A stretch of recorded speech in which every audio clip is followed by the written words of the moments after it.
knew that he was there to kill her. She knew that. She started praying. In the name of Jesus, she said. She started praying. She said, in the name of Jesus, I rebuke you. And that's when he said, I'll shoot you in your fucking head. I don't think I got this wrong. So, what does this mean to us? What's the message in this? It's like years and years ago during slavery, Chief Justice Taney said, black folks have no rights, which white folks are bound to respect. Well, I'm not going to go there broad with it. I'm going to narrow it down, bring it into the 21st century. We ain't got no rights which law enforcement is bound to respect. Never. We ain't got no rights which law enforcement is bound to respect, because these people are murdering us and killing us at will, with the color of a badge, with legal authority. So we got to take that legal authority away from them. We got to take that away from them. Our movement has to take that away from them. We have to have community control of the police, because that's the only way we can take that away from them. We have to have it. I want to thank all of you for coming out here today. Sure, I'm going to say it should be bigger. We should have thousands. But when the masses have got through taking this bullshit, it'll be thousands and millions, like it was in 2020. But in the meantime, don't use that as an excuse for slowing down. Don't use that as an excuse for you not coming out. You have a duty and a responsibility to stand and fight for justice, whether it's 5 or whether it's 2 million. That's our responsibility. That's what we got to do. We're not responsible for our oppression. We're not responsible for what happened to Sonya Massey, Reginald Cleveland, Dexter Reed. We're not responsible for what happened to Sonya Massey, or any of the many others who have been unjustly murdered by the police. So what are we responsible for? We're responsible for stopping it. That's our responsibility. You can't expect Kamala Harris to do that. You can't expect Mayor Johnson to do that. You can't expect anybody to do that. That's our responsibility. And so we're not asking anybody to do nothing. We're demanding everything. Right. We're not asking anybody. We're demanding. We're not asking for justice. We're demanding justice. So it's important, when tragic incidents happen, it's important that we put feet in the streets. I don't give a damn how many feet, but that we put feet in the street. We got to stand up every time. Every time. We can't miss a lick here. So if you don't come out to these protests when we call them, you're missing in action. We ain't gonna say shame on those who didn't show up. They got to answer for that themselves. We're gonna say, when is the time? When is the time? Now. The time is every time it happens. That's when the time is. The time ain't when it's convenient. Oh, I got something else to do. I can't do this right now. Yeah, I'm talking about this. I usually don't do this, you know, because I don't want to discourage people. But damn that. We need to be out here in these streets protesting these police crimes when they happen. When they happen.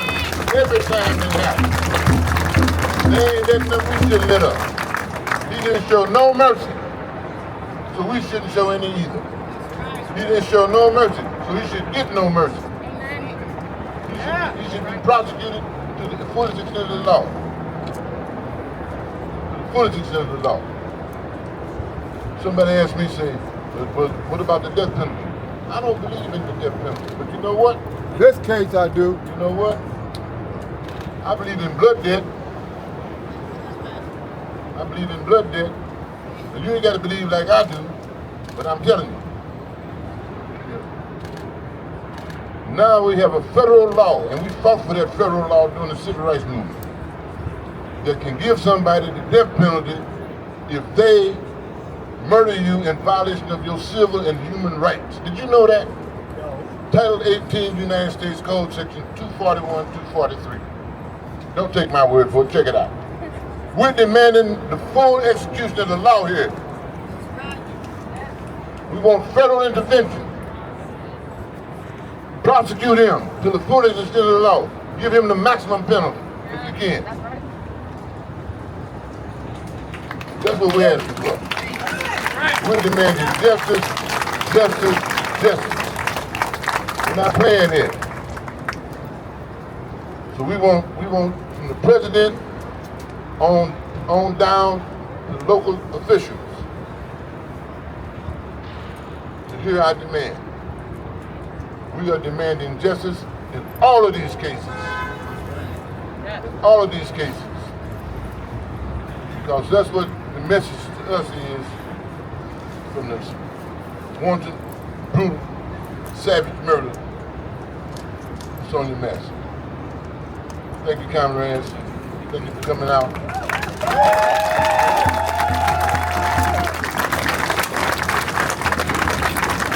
All power to the people! All power to the people! All power to the people! What do we want? Justice! When do we want it? Now! What do we want? Justice! When do we want it? Now! If we don't get it, Shut it down! if we don't get it, Shut it down! if we don't get it, Shut it down! if we don't get it, Shut it down! I said if we don't get it, Shut it down! Now, Malcolm X once said that black people are not a minority. We're not a minority globally. Globally, we are a part of a struggle for freedom and for justice that includes people all over the world, black and brown people all over the world who are being victimized, who are being killed by the same system that we are being victimized, brutalized, and killed by. So when we fight for justice for Sonya Massey, when we fight for justice for Pierre Laurie, when we fight for justice for George Floyd, and for Javante Mitchell, and for Samuel Sharp Jr., we're also fighting for justice for Refat Al-Arir, we're also fighting for justice for Hind Rajab, we're also fighting for justice for every single one of those over 50,000 Palestinians who have been killed using our tax dollars. So with that being said, I want to welcome up one of our strongest supporters who is always out there when we're fighting. Like Frank said, every time it happens, the U.S. Palestinian Community Network is here. They're fighting for us, and we have to fight for them. We fight together, and that's the only way that we can win. So please welcome up Nasreen Hassan from USPCN.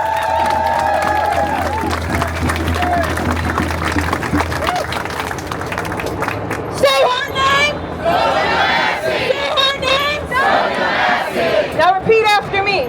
From Chicago to Palestine. From Chicago to Palestine. Occupation is a crime. Occupation is a crime. Chicago to Palestine. From Chicago to Palestine. Occupation is a crime. Occupation is a crime.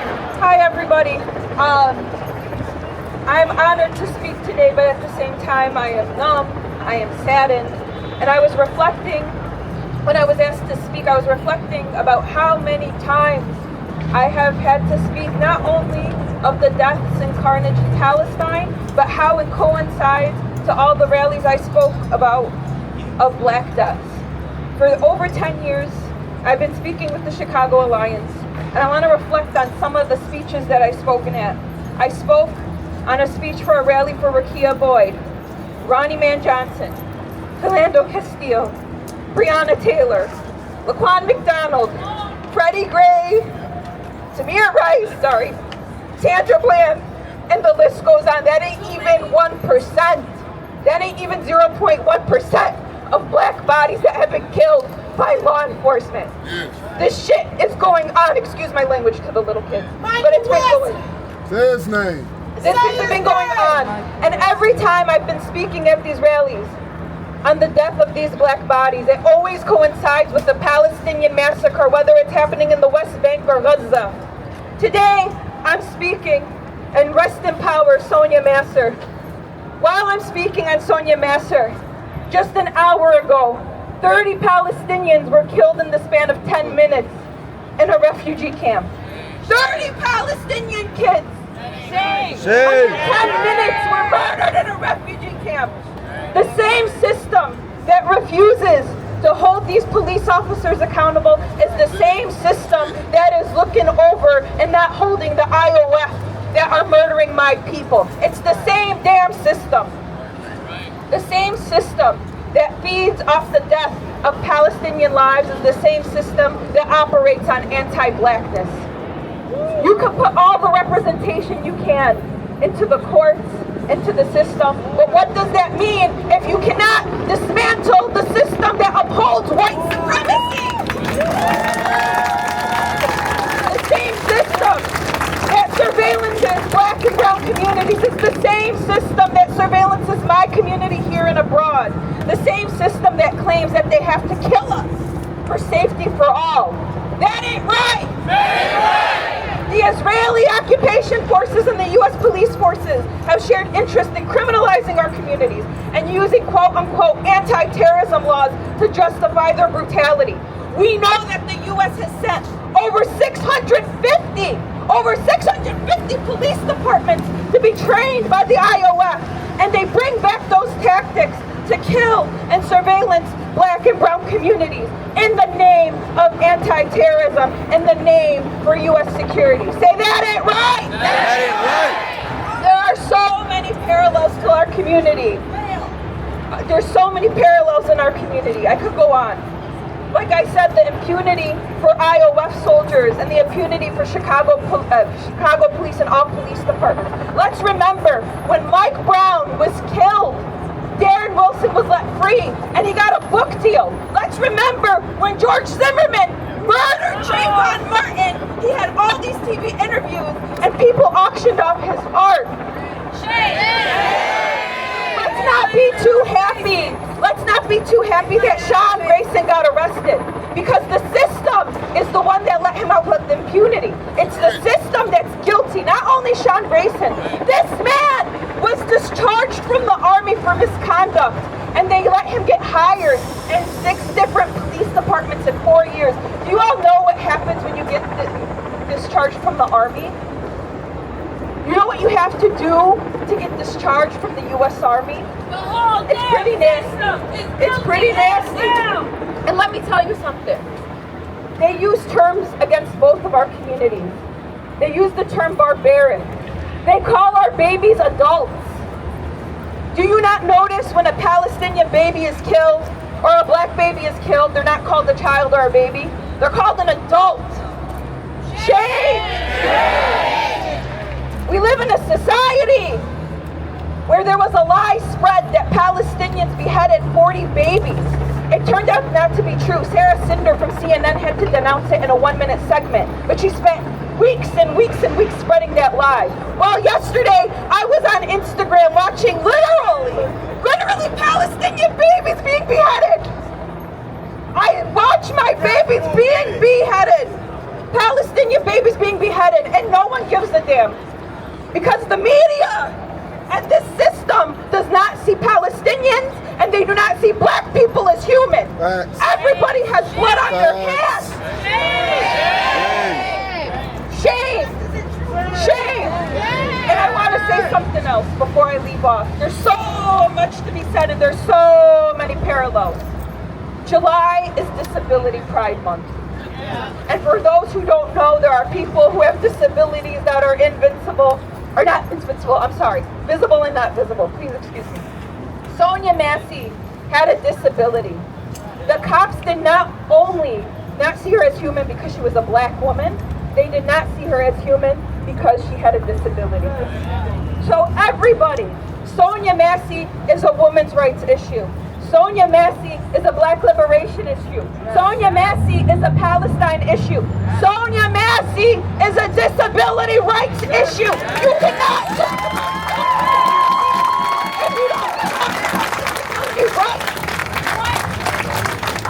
last but not least, there is no Palestinian liberation without black liberation. There is no black liberation without Palestinian liberation. And let me tell y'all this.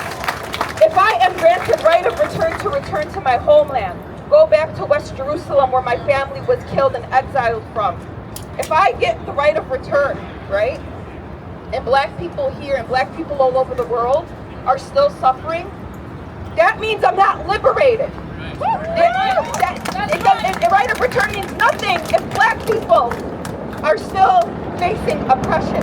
And I'm going to tell you all this. Our liberation is not going to happen without black liberation. You want to be liberated as a woman? Fight for black liberation. You want to be liberated as a disabled person? Fight for black liberation. You want to be liberated as a Palestinian? You gotta fight for black liberation. All power to the people. Free Palestine! Free Palestine! Long live Sonya! Long live Sonya! Long live Sonya! Long live Sonya! The power, Sonya Massey.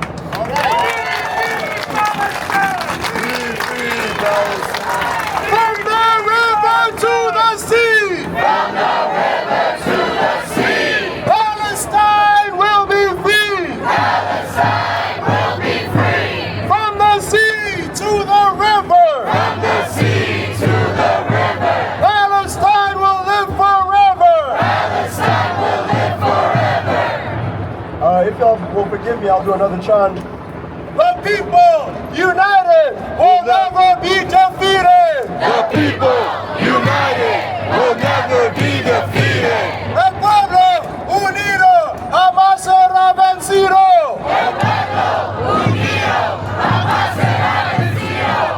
So our next speaker is a member of Southsiders Organized for Unity and Liberation.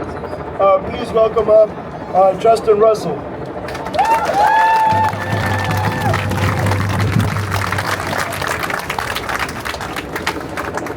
My name is Justin Russell, and I'm an organizer. Y'all hear me? My name is Justin Russell, and I'm an organizer with Southsiders Organized for Unity and Liberation, also known as SOUL. I want to thank everybody that came out here today demanding justice for Sonia Massey. Closer.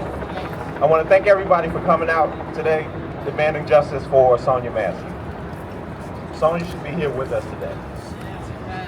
We should not have to be here yet again demanding justice for another black woman who was murdered by the police. Sean Grayson has been charged with murder, but that's not enough. Facts. Sonia Massey called the police to deal with the potential intruder. And the irony, she was safer with the potential intruder than the police. And that's the fucking problem. We all saw Sean Grayson gun down Sonia Massey while she was on her knees with her hands in the air. Facts. We hear Sean Grayson instruct his partner not to bother administering first aid because it was a headshot. This was all captured from Grayson's partner's body cam because Grayson didn't even turn his body cam on. But maybe this is the perfect view because we all got to see how a police officer stood by as a woman was murdered right in front of his face. Let me say that again in case I wasn't clear. Go ahead. The police did not stop a crime being committed in their fucking face. At any moment before Sonia was shot, he could have intervened against the real threat, Officer Grayson. But he didn't. Does that make you feel safe? Nope. You're accomplice. You're accomplice. After that, we saw Grayson free as a bird, setting up police tape around his own crime scene.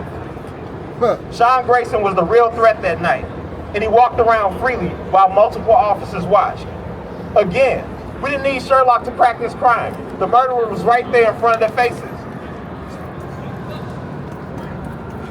admitting to his crime. And then he had the audacity to call the woman he just murdered a crazy bitch. Like that song? Not one of them put handcuffs on Sean Grayson. None. Not one of them put their knee on his neck as he cried out with his dying breath for his mother. Silent approval. The hypocrisy of this system is slapping us all right in the face. And what's even more disgusting and heartbreaking is it's clear that not enough black blood has been spilled for the system to change. How many more of us will have to die before we are offered a system that provides true safety? They want us all. Until then, all these promises of justice and safety are empty. Let me state this as plainly as possible. She was murdered in her home by those she called for protection. Sonya Massey was a daughter. She was a mother. And who knows what else to her community. We can't give her back to her family, but the least we can do is honor their wishes. The Massey family wants Congress to approve the George Floyd Justice and Policing Act. Simply charging this officer with murder is insufficient without further action. We need systemic change, or the system will continue to tear black lives from our communities and families. I know you're tired, but we must continue to fight for a just system, because if we don't, we will find ourselves here again and again and again, mourning another mother, another father, another daughter, another son. I want to end this how I started, by thanking you for being here. Earlier I asked the question, when will we be offered a system that provides true safety? The answer is never, not unless we demand and fight for it.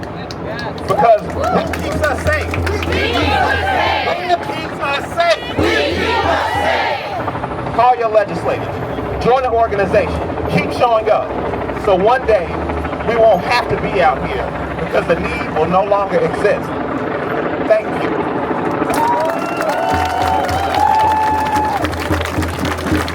Who keeps us safe? We keep us safe. Who keeps us safe? We keep us safe. Who keeps us safe? We keep us safe. Who keeps us safe? We keep us safe. Right on. Who keeps us safe? We keep us safe. Who keeps us safe? We keep us safe. Who keeps us safe? We keep us safe. Before our next speaker comes up, we're going to just do one more chant. I want y'all to say this with me. If you know it, if you don't know it, you're going to learn it. Indict, convict, send those killer cops to jail. The whole damn system is guilty as hell. Indict, convict, Send those killer cops to jail. The whole damn system is guilty as hell. indict, convict. Send those killer cops to jail. The whole damn system Is guilty as hell. So, that's just to remind us that while we're fighting for justice in particular cases, we're also indicting this entire system. This whole system is guilty. So we need to shut this whole system down. We need to rebuild something that actually works for us. So our next speaker is from the Chicago Torture Justice Center. Please welcome up a survivor, Brother Mark Clemens. Make some noise! Make some noise like you are out here to stand for justice. Make some noise! Make some noise! We are here once again. My Lord. It's like what I just stated a couple of months ago when a brother was gunned down by the police. How long are we going to stand for this political football game? Go ahead. From the days of we kill boys Go ahead. to the days of Trayvon Martin, Man. we have been here and we have demanded that our elected officials in this federal building, we have demanded for the city council to get it right. No one appears to have gotten it right. None. From the days of John Burge, 1972, we still dealing with that tragedy. Men and women still hemmed up inside of our prisons. That ain't right. Here it is. We have another election. We have a vice president that is entangled around wrongful convictions. We must call these people out for the crimes, for their genocide, and for their lynchings. I'm not going to vote for a person based off of their skin color, but I am going to vote for that person if they are willing to provide us with some form of justice. Facts. Ms. Harris ain't been right. That's what needs to make the national news. Go ahead. We already know Donald Trump ain't right. Go ahead. We already knew that Biden was not right. Go ahead. So now we're caught into another political football game of someone that is not right. We watched Hillary Clinton. She died due to the fact of her husband passing a crime package. And she called us a super predator. What did Harris just call the people on Monday or Tuesday? She called them predators. We cannot remain to keep traveling down the same road claiming that we are out here looking for justice. Justice looks like us. The integrity of justice looks like us. Facts. Change looks like us. Facts. It does not look like a profound criminal justice system that have only come to destroy us. What happened to this sister, Miss Massey, Sandra Massey, is murder? The same way as to what happened to Madeline Miller That's it. out of Baltimore. That's it. That was murder. Facts. And we keep walking around calling murder everything that it's not. We're watching our kids go to prison for lesser crimes than what these police